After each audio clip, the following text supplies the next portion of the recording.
ইতিহাসের পাতায় আরও একবার প্রত্যেককে স্বাগত জানাই। আপনারা যদি ওয়েস্ট বেঙ্গল স্কুল সার্ভিস কমিশনের অফিসিয়াল ওয়েবসাইটে যান তাহলে এরকম একটা ইন্টারফেস পাবেন। অলরেডি আমি গ্রুপে কিন্তু লিঙ্ক দিয়ে দিয়েছি। সেইখানে গিয়ে আপনারা কিন্তু ডাইরেক্ট লিঙ্কের থ্রু এই ওয়েবসাইটে যেতে পারেন।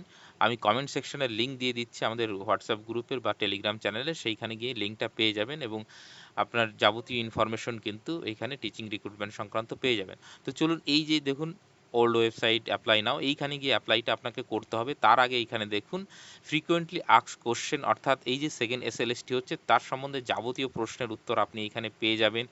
এই যে এখানে দেখুন কত কেবি থেকে কত কত টাকা লাগছে ইত্যাদি যাবতীয় প্রশ্ন, এবং কোথায় কি পাবেন সমস্ত প্রশ্নের, এবং কিভাবে সিলেকশন প্রসেস হবে। এইখানে দেখুন ওএমআর বেস রিটেন টেস্ট হবে, তারপরে আপনার এডুকেশনাল কোয়ালিফিকেশন এবং এক্সপিরিয়েন্স।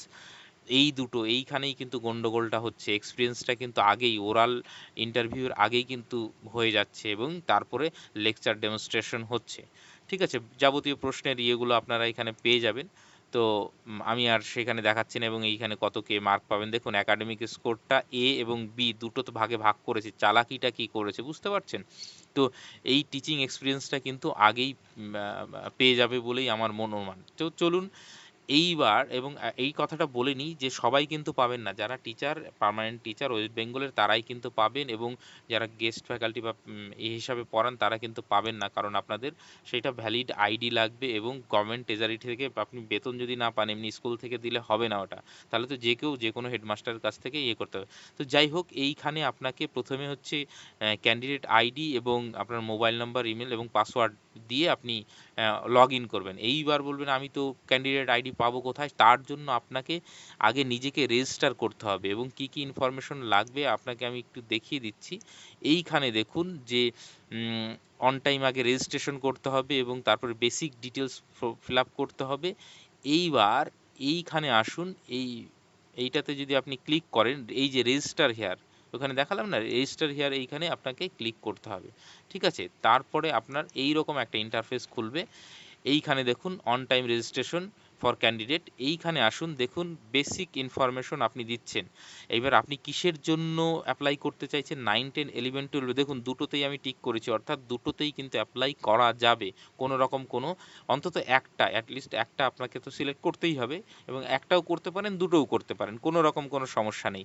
এইবার আসুন নেম, ক্যান্ডিডেটের নেম, এবং আমি আগেই বলেছি মাধ্যমিকের সার্টিফিকেট বা স্কুল সার্টিফিকেট অনুযায়ী যেটা রয়েছে সেইটা দেবেন। অন্য আধার কার্ডে ভুল টুল থাকতে পারে, সেগুলো কিন্তু চলবে না, আপনাকে পরে অ্যাফিডেভিট করিয়ে সেটা চেঞ্জ করিয়ে ঠিক করে নিতে হবে। মাধ্যমিকের যে অ্যাডমিট কার্ড আছে তার অনুযায়ী আপনি কিন্তু দেবেন আপনার নামের স্পেলিংটা। তারপরে মাদার্স নেম আপনি দিলেন। তারপরে আপনি এখানে ক্যাটাগরি সিলেক্ট করবেন, আপনার যে ক্যাটাগরি হয় সেই ক্যাটাগরি সিলেক্ট করবেন, জেন্ডার সিলেক্ট করবেন এখানে, এবং এরপরে ইমেল অ্যাড্রেস দেবেন এবং মোবাইল নাম্বার দেবেন। এই দুটো কিন্তু মানে ওটিপির থ্রুতে ভেরিফাই হবে, অতএব আপনি ঠিক করে এটা ইনপুট করবেন, এবং ডেট অফ বার্থটা অবশ্যই ভালো করে চেক করে দেবেন, এবং সিলেক্ট রিজন আপনি সিলেক্ট করতে পারবেন। এবং আপনি পরবর্তী সময় যখন আরও মানে এই রেজিস্ট্রেশনটা কমপ্লিট হয়ে যাবে, তখন কিন্তু আপনি গিয়ে কোন ডিস্ট্রিক্টে পরীক্ষা দেবেন সেটাও আপনি সিলেক্ট করতে পারবেন, এবং আপনার অ্যাড্রেস সেগুলো আপনি দেবেন, block address, district, West Bengal, pincode দিয়ে। এবার আসুন আপনি পাসওয়ার্ড ক্রিয়েট করবেন। ধরুন আপনার নামের প্রথমের 4টে অক্ষর দিলেন, তারপরে অ্যাট দ্য রেট বা হ্যাশ বা যা কোনো একটা দিলেন, তারপরে আপনার ডেট অফ বার্থের শেষ দুটো ডিজিট দিয়ে দিলেন। এইভাবে কিন্তু পাসওয়ার্ড করতে হবে, 1, 2, 3, 4 করে কিন্তু পাসওয়ার্ড দেবেন না।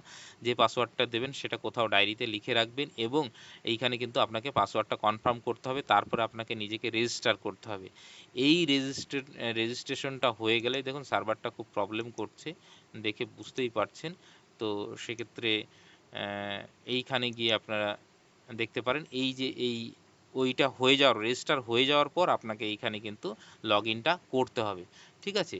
এইবার আসা যাক, আপনি এই রেজিস্ট্রেশনটা করে নিলেন, তারপরে আপনার কিন্তু মানে বাকি যে সমস্ত কাজগুলো, সেকেন্ড স্টেপ ফটো আপলোড, সেটা আপনাকে করতে হবে, এবং জেপিজি ফরম্যাটে 30 থেকে 60 কেবির মধ্যে, এবং পাসপোর্ট সাইজের 3.5 সেমি ইন্টু 4.5 সেমি, এবং এই যে মানে আপনি মানে ফটোটা দেবেন তার put your full signature below the photo, অর্থাৎ আপনার ফটোর নিচে কিন্তু আপনাকে ফুল সিগনেচার করতে হবে, এবং দরকার পড়লে আপনি ক্রপ করে নিয়ে তারপরে কিন্তু সেটা আপলোড করতে পারবেন।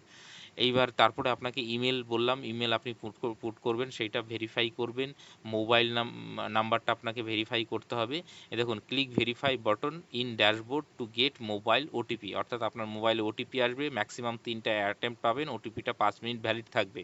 এবার দূর থেকে কারো যদি ফর্ম ফিল আপ করেন সেক্ষেত্রে অসুবিধা হতে পারে, তো সেক্ষেত্রে এটা একটু সাবধানতা অবলম্বন করবেন। মানে এবার আপনার প্রোফাইলটা কমপ্লিট করতে হবে। এডুকেশনাল কোয়ালিফিকেশন সেটা যাবতীয় আপনাকে দিতে হবে, এবং এক্সপিরিয়েন্স সার্টিফিকেট আবারও বললাম, মানে যেখান থেকে সার্টিফিকেট সেখান থেকে কিনে কিন্তু হবে না, ঠিক আছে? তো এইবার হ্যাঁ, প্যারা টিচাররা নিশ্চয়ই পাবেন, কিন্তু বাকি যে গেস্ট টিচার তারা কিন্তু পাবেন না। No supporting documents need to be uploaded, অর্থাৎ কোনো রকম কোনো সাপোর্টিং ডকুমেন্ট মানে মাধ্যমিক, উচ্চ মাধ্যমিকের বা গ্রাজুয়েশন বা বিএডের কোনো সার্টিফিকেট, মার্কশিট কিচ্ছু আপলোড করতে হবে না। They will be check during document verification after the written exam, অর্থাৎ আপনার যখন রিটেন এক্সাম হয়ে যাবে তখন আপনার এই ডকুমেন্টসগুলো ভেরিফাই করতে হবে, এবং এইটা কিন্তু আপনাকে নিজেকেই সাবধানতার সঙ্গে ইনপুট করতে হবে। কমিশন পরবর্তী ভেরিফিকেশনের সময় যদি মানে কোনো ভুল ধরা পড়ে তাহলে কিন্তু আপনাকে রিজেক্ট করে দিতে পারে, এইখানে কিন্তু সেটা পরিষ্কার করে বলে দেওয়া হয়েছে। অতএব আপনাকে দায়িত্ব সহকারেই করতে হবে, সেই রিজেকশনের জন্য কিন্তু কমিশন কোনো রকম দায়ী থাকবে না, সেটা কিন্তু এখানে পরিষ্কার করে বলে দিয়েছে। এবার আসুন যে প্রোফাইল ফাইনালাইজের ব্যাপারটা, আপনাকে মানে সাবমিট করার আগে কিন্তু প্রোফাইলটা নিজেকে ফাইনালাইজ করতে হবে, এবং এইখানে যা মোবাইল নাম্বার দিচ্ছেন, যা ইনপুট দিচ্ছেন ইনফরমেশন, সবটা আপনাকে রিচেক করতে হবে। Without finalise the profile you can not be proceed for applying for the post of assistant teacher, অর্থাৎ আপনি এইটা ফাইনালাইজ না করে কিন্তু প্রসিডটা করতে পারবেন না। Once finalise you can not change the information saved in your profile, অর্থাৎ একবার আপনি ফাইনালাইজ করে দিলে কিন্তু আপনি চেঞ্জ করতে পারবেন না। এই পয়েন্টটা ভালো করে খেয়াল করুন, এই জন্যই বারবার আমি সাবধান করছি, ঠিক আছে? আফটার কনফার্ম ইউ মানে মানে কনফার্ম যদি করে দেন তারপরে কিন্তু আর হবে না, ঠিক আছে? তো সেটা আপনি কনফার্ম করার আগে 10 বার দেখে নেবেন। অ্যাপ্লাই ফর অ্যাসিস্ট্যান্ট টিচার, এবার এলিজিবিলিটি ক্রাইটেরিয়া এখানে তো আপনারা প্রত্যেকেই জানেন যে আপনার পিজিতে যদি 50% থাকে তাহলে হলো কোনো অসুবিধেই কিছু নেই, তার ইউজিতে থাক বা না থাক, এবং পিজি যদি না করা থাকে ইউজিতে আপনার থাকলেও হবে, এবং পিজি থাকলে তো কোনো সমস্যাই নেই, এবং সেই সঙ্গে বিএড তো লাগছেই 21 থেকে 40 বছর, এবং 16 সালের প্রত্যেকটা ক্যান্ডিডেট কিন্তু এজ রিল্যাক্সেশন পাবে, ঠিক আছে? আর আপনি কিন্তু অবশ্যই দেখে নেবেন যে ক্যাটাগরিতে ফিল আপ করছেন যে সাবজেক্টে সেই ক্যাটাগরিতে আছে কিনা, নাহলে তো আপনাকে জেনারেল হিসাবে ফাইট করতে হবে, সেটা কোনো ব্যাপার নয়। পেমেন্ট ডিটেলসটা আপনারা তারপরে সবার শেষে অপশন পাবেন। জেনারেলদের জন্য বা ওবিসিদের জন্য 500 টাকা, এসসিদের 200 টাকা। আপনি কার্ড, নেট ব্যাংকিং, ইউপিআই যে কোনো মাধ্যমে কিন্তু মানে পেমেন্টটা করতে পারবেন, এবং পেমেন্ট করার পরেই কিন্তু অ্যাপ্লিকেশন ফর্মটা আপনি ডাউনলোড করতে পারবেন, এবং আপনার যে মানে পেমেন্ট রিসিপ্টটা সেটাও কিন্তু আপনাদের কাছে রাখতে হবে। দুটোই কিন্তু প্রিন্ট আউট করিয়ে একাধিক জায়গায় শেয়ার করে রাখবেন, অনেকেই কিন্তু হারিয়ে ফেলে, সেই ভুলটা কিন্তু করবেন না। তাহলে বোঝা গেল যে কিভাবে আপনাকে করতে হবে। আগে আপনাকে এই যে আমার লিঙ্ক যে গ্রুপে দিয়েছি সেইখানে গিয়ে আপনি ডাইরেক্ট চলে যান এই ইন্টারফেসে, সেইখানে রেজিস্টার হিয়ার করুন, এবং রেজিস্টার হিয়ার করলে এইরকম একটা ইন্টারফেস আসবে, আপনাকে নিজেকে আগে রেজিস্টার করতে হবে। তারপরে আবার এখানে গিয়ে এই যে মানে ক্যান্ডিডেট ইয়েটা কিন্তু অটোমেটিকলি জেনারেটেড হবে, ঠিক আছে? এইখানে দেখুন কিন্তু লেখাই আছে যে মানে ক্রিয়েট পাসওয়ার্ডটা আপনাকে ক্রিয়েট করতে হবে। Candidate ID will be auto generated আপন সাকসেসফুল সাবমিশন, অর্থাৎ আপনি এইটা যখন সাকসেসফুলি সাবমিট করে দেবেন মানে এই ক্যান্ডিডেট আইডিটা কিন্তু অটোমেটিকলি জেনারেট হবে, এবং আপনার ইমেল এবং ফোন নাম্বারে নিশ্চয়ই চলে আসবে। তো সেটা যেরকমটা একটা প্রোফাইল হয় বানানো, সেইভাবে আপনি একটা প্রোফাইল বানিয়ে কিন্তু পুরো কাজটা সুন্দরভাবে করতে পারবেন। কোনো রকম কোনো ডকুমেন্টস যেহেতু লাগছে না, শুধুমাত্র ফটোটা আপলোড করার সময় মেক শিওর যে আপনার হোয়াইট ব্যাকগ্রাউন্ড এবং 30 থেকে 60 কেবির মধ্যে থাকছে, এবং সিগনেচারটা প্রপারলি নিচে থাকছে, ঠিক আছে? এইটা একটু দেখে নেবেন, আমি কালকে বা পরে আমি নিশ্চয়ই সেটা ফর্ম ফিল আপ করে আরও একবার দেখিয়ে দেবো। কোনো রকম কোনো অসুবিধা হবে না। আমাদের সঙ্গে যুক্ত হতে চাইলে কমেন্ট সেকশনের লিঙ্ক থাকলো প্রত্যেকটা ভিডিওর, আপনারা কিন্তু যুক্ত হতে পারেন। তারপরেও যদি কোনো সমস্যা থাকে সে নিয়ে নিশ্চয়ই গুগল মিটে কথা হবে। আপাতত সকলকে অসংখ্য ধন্যবাদ।